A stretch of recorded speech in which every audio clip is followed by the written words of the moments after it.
नमस्कार मैत्रिणींनो, स्वागत आहे तुमचं माझ्या जस्ट कुक या चॅनलमध्ये। आज आपण करणार आहोत मूगवड्या। या मूगवड्या वर्षभर टिकतात। त्यासाठी मी आता 1 किलो छान मुगाची सोल घेतली आहे। तर यामध्ये मी पाणी घालून छान 3 ते 4 पाण्याने ही डाळ स्वच्छ धुवून घेणार आहे। 2 ते 3 वेळा धुतल्यानंतर यावर लावलेली सगळी पावडर निघून जाते। तुम्ही बघू शकता। आता मी हे एका पातेल्यात यावरचं पाणी काढून घेईल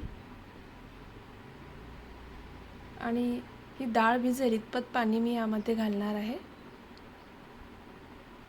साधारण डाळीच्या 1 इंच वर असं पाणी असायला हवं। 1 ते 1.5 इंच सुद्धा चालेल। तर झाकून ठेवू आपण 3 तासासाठी। तुम्ही बघू शकता 3 तासानंतर छान आपली ही मूग डाळ भिजली आहे छान। आता आपण यामधलं पाणी सगळं निथरून घेऊ। ही सगळी डाळ मी एका चाळणीत टाकली। ही 1 किलो डाळ आहे। आता यात बसत नसल्यामुळे आपण दुसरी चाळणी घेणार आहोत।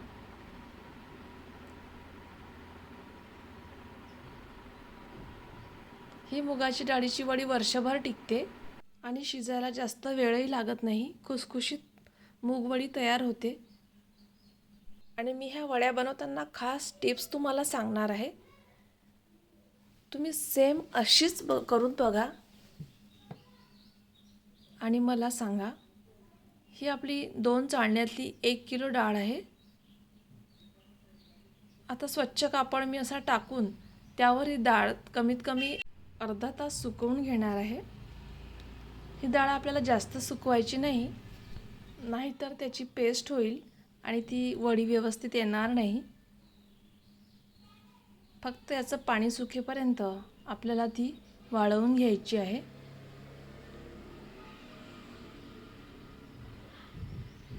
तुम्ही बघू शकता मी छान अशी सगळीकडे इक्वल अशी फिरून घेतली आणि हलकीशी सुकल्यानंतर ती छान अशी जमा करून घेतली एका ठिकाणी आणि मिक्सरला छान अशी वाटून घेतली। ही डाळ जास्त बारीक पण नको आणि जास्त जाड पण नको। तुम्ही गिरणीतून दळून सुद्धा आणू शकता ओली डाळ। मी कमी प्रमाण असल्यामुळे घरीच मिक्सरमधून बारीक केली। आणि आता यामध्ये मी 1 चमचा किंवा 1.5 चमचा एवढा हिंग घालणार आहे आणि साधारण 2 चमचे मी 1 किलोसाठी मीठ घातलंय। तुम्ही हा चमचा बघू शकता। आणि नंतर मी 2 चमचे तिखट घातलंय।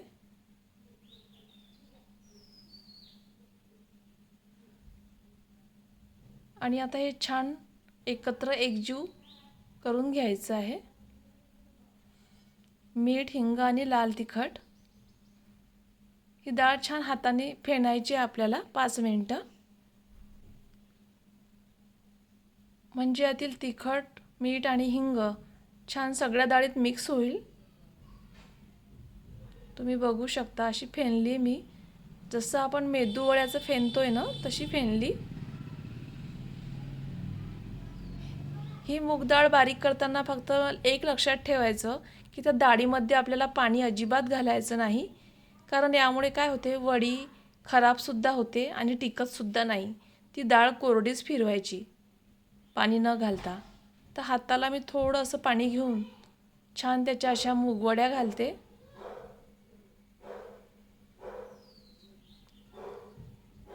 ही खूप महत्त्वाची ट्रिक्स तुम्हाला मी सांगितली की मुगाची डाळ जेव्हा आपण मिक्सरला वाटून घेतो तेव्हा त्यामध्ये पाणी अजिबात घालायचं नाही, नाहीतर तुमची वडी वर्षभर टिकणार नाही आणि कडकसुद्धा येईल। ती भाजी व्यवस्थित शिजणार नाही। ही फार महत्त्वाची टिप्स आहे। तुम्ही बघू शकता अशा जवळ मी छान अशा वड्या मूगवड्या घालून घेते।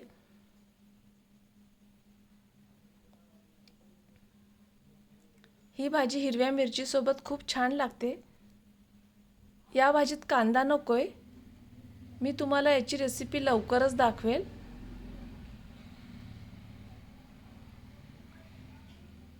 अशा प्रकारे आपण छान पारंपरिक पद्धतीने ह्या मूगवड्या बनवल्या.